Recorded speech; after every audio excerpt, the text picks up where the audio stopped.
been brewing for a couple of years now. It kind of started as I lived out of state and come back and visit for a holiday and brew a batch. And then I started 1 or 2 a year, and now I live in town. So we're upping the quantities a bit. Good. Excellent. Brett, how about you? Same thing. We try to do it a couple of times. Usually, we get the 5-gallon kits and do that. Sometimes we can split in half, do it half, and do it half. Try to change things up a little bit when you split them, maybe. Try to play around with that a little bit. Keep track of what we do and see how people like it.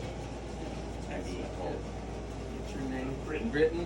Yeah, I just started working at a brewery maybe 3 or 4 months ago, and the brewer comes up here and hangs out a lot. He's like, hey, come check out this class. So it just seemed like a cool something that From Danville. at least. Danville. Good.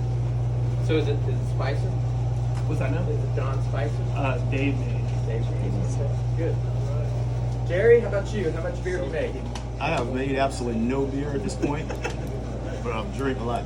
There you go. That's my experience. You got the refined palate. That's where you start, right? There you have That's it. what we need. All right, Jonathan, how about yourself? Same here, just my experience has been just drinking it and just trying to find out what I like and want to get into brewing business. Awesome. So what do you like? Mostly pale ales during the hot weather, warm weather, and then dark beers during the cold weather like stouts and brown ales. Good. Heather? Yes, How about you? I'm gonna follow suit. I've drank a hell of a lot of beer, all different kinds of beers. I used to work at Wine and Market, and I learned a little bit. And I've always been interested in wanting to learn how to brew it myself. So yeah, I mean that's it. I'm just really interested. Oh yes. Any favorite style?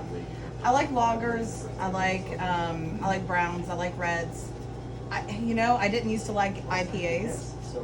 But over the last couple of years, I've actually started to like IPAs a lot more and appreciate the flavor.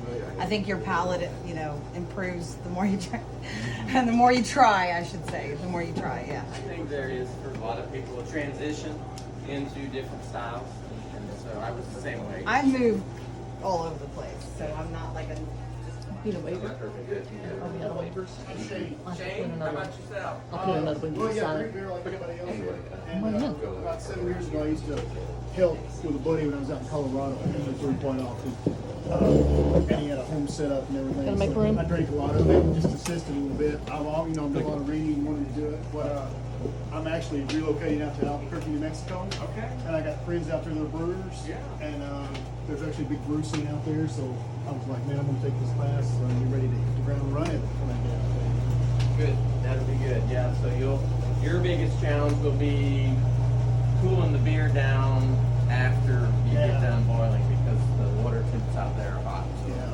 you'll have to figure out probably a double chiller or something like that to get that water. Yeah. To be able to cool it down after you get it boiled. All right. Howder, how about yourself? Yeah, I guess I'm a bit excited here. I'm the only foreign national here on the table. I guess nobody else is here from any foreign country. And despite the fact that I'm coming from Germany, so a beer country, my only experience is like 40 years drinking of beer. So I'm a passive consumer of beer, but I never did any brewing myself. Excellent. And your spouse? Marian, same. And No experience in brewing, just consuming. so Mariam was telling us earlier that one of the things they didn't have a lot of exposure to were the IPAs, and so they've just found interest in IPAs. Actually, we started doing the bluegrass trail. So we are here in Kentucky since January. We are working here on the Army site in Richmond, and we started doing the bluegrass trail, and then we ran into quite a number of quite interesting beers. And honestly, before we thought American beers are, say, compared with Germany, a bit, say, on the lower side. But since we did these microbreweries here, we actually changed our mind. So there is a lot of excellent microbreweries here. And we thought, why not give it a course? Fantastic. Well, welcome. And they've got only 3 more to go, so they've got 21 wow. out of the 24 on their Wow. passport. Little sticker. Mine's major. Major? Yeah, I have no experience brewing before, but I just have a general interest in Any how to do it. particular type that you like more than the other? I like pale ales,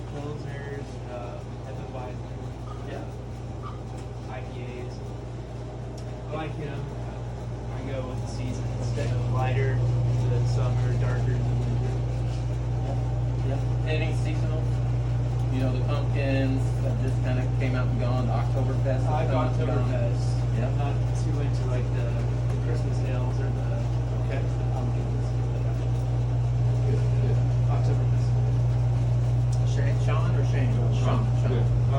Yeah, no experience, just drinking beer, mostly kind of like ales and pilsners and lagers, and but you know, I willing to try any of it. Don't really love IPAs, but once again, probably just haven't had enough of it. But yeah, just figured. Actually, kind of pulled along by him. He has more of the passion and interest. He's like, "Oh, just come with me." So I was like, "All right, I'll do it." So, it's just something to learn. I have no experience. Yeah, well, I've always wanted Thanks to. for I drink bringing it. beer. Yeah. So, any particular style that you enjoy more than the others? Probably lagers, like crisp. Yep. That's what I like the most. Yep. But I drink them all. So the lagers you're in lager making season as a home brewer because a lot of us don't have controlled temperature fermenters and that, but you can use this temperature to get down to the lagering temperatures. If you've got a garage that will get down in the 40, 50 range, that you can get that cooler fermentation. So now is the time for those of you that like lagers to be brewing on a homebrew level because in the back here you walk around this big black box over here is a glycol chiller, and that's what they use here at Brewer Dude to keep the fermenter chiller or fermenters chilled to do those lagers. But most of us, I mean, that's a couple $1,000 investment over there. Most of us aren't going to invest in something like that. So you can take advantage of these temperatures to do your lagers now. We have Steven too. Oh, Steven, see you back there. Steven, tell us a little bit about your experience with beer making and your style that you like. Hi, my name is Steven. I attend bar here Wednesdays and Thursday nights if you want to come and visit me. I do not have very much experience with brewing beer. I brewed beer with, in quotation marks, with the old owner, Nathan, but it was mostly him telling me what time to put things into our fancy brew system. So I'm just here so that I can learn more and then hopefully be able to talk more about it with customers here. Sure. And also I love hops. Okay. So IPA fan? Yes. All right. So you probably like the new one that's here on the tap now, that the New England IPA that maybe it's not up there yet, but it was. Dirk said we can't. Oh, we're not allowed to talk about it. It's Dirk's newest experiment with a new yeast. So we'll talk a lot about things. Well, I'm Jeff Lehmkuhler, and welcome everybody here. I've been brewing, I don't remember, my brother bought me a Mr. Beer kit, if you have ever seen those little brown ones. I got into the love of craft beer when I was in graduate school. I had a professor that was insistent at about 3 o'clock on Fridays that we go down to the craft brewery in Columbia, Missouri to talk about important things other than academics. And really it was great. I started in on kind of the wheats and the kolsches and the cream ales. They were easy transition from the High Lifes and the Miller Lights and that, and then moved into kind of the browns because they're an easy drinking beer, and then into the stouts, and then into the seasonal beers. I didn't like my first Christmas beer. I thought it tasted like a pine cone. But I got adapted to those a little bit later on, and then IPAs were the last one for me. I wasn't a huge IPA fan for a long time because at the time that I got into that back into the 90s, they were all West Coast IPAs, which were